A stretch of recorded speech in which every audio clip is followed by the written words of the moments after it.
அனைவருக்கும் வணக்கம்.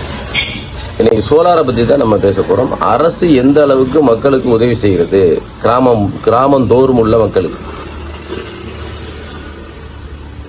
ஒரு பஞ்சாயத்துல சோலார் சம்பந்தமான ஒரு முகவர்கள் வருகிறார்கள் அப்படின்னா அந்த பஞ்சாயத்தில் இருக்கின்ற உறுப்பினர்கள் மற்றும் பஞ்சாயத்து தலைவர்கள் கண்டிப்பாக அவர்களுக்கு உதவிகள் செய்ய வேண்டும் அப்படின்னு சொல்லி தீர்மானமே போட சொல்லியிருக்காங்க. அப்ப ஒரு முகவர்கள் அரசனுடைய பிரதிநிதியா தான் வராங்க. ஏன் அப்படின்னு கேட்டா, மக்களுக்கு இலவசமாக மின்சாரத்தை அவர்கள் சேமித்து கொடுத்தார்கள். அப்ப அந்த ப்ராஜெக்டை இம்ப்ளிமெண்ட் பண்றதுக்கு தான் அவங்க வர்றாங்க. அதனால அவங்களுக்கு கண்டிப்பாக கிராமத்தில் இருக்கின்ற உறுப்பினர்கள், தலைவர்கள் அனைவருமே அவங்களுக்கு ஒத்துழைப்பு கொடுக்கணும் அப்படின்னு அரசு வலியுறுத்திருக்கு. இப்ப வீட்டுக்கு 27 வருஷத்திற்கு மின்சாரம் இலவசம். எது போட்டா? சோலார் போட்டா.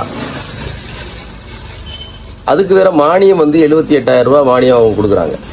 அரசு பிரதிநிதிகள் கண்டிப்பாக அவர்களுக்கு உதவிகள் செய்ய வேண்டும் அப்படின்றத அரசு வலியுறுத்தி இருக்காங்க.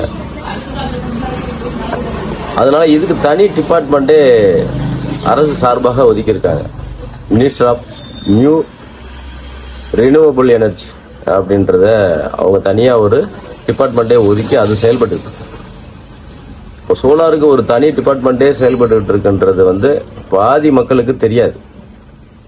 அதனால சோலார் எப்படி முக்கியமானது அப்படின்றத மக்கள் உணர்ந்து இலவசமாக அந்த கரண்ட் பில்லை பெற்றுக்கொள்ளணும், மானியத்தை பெற்றுக்கொள்ளணும்.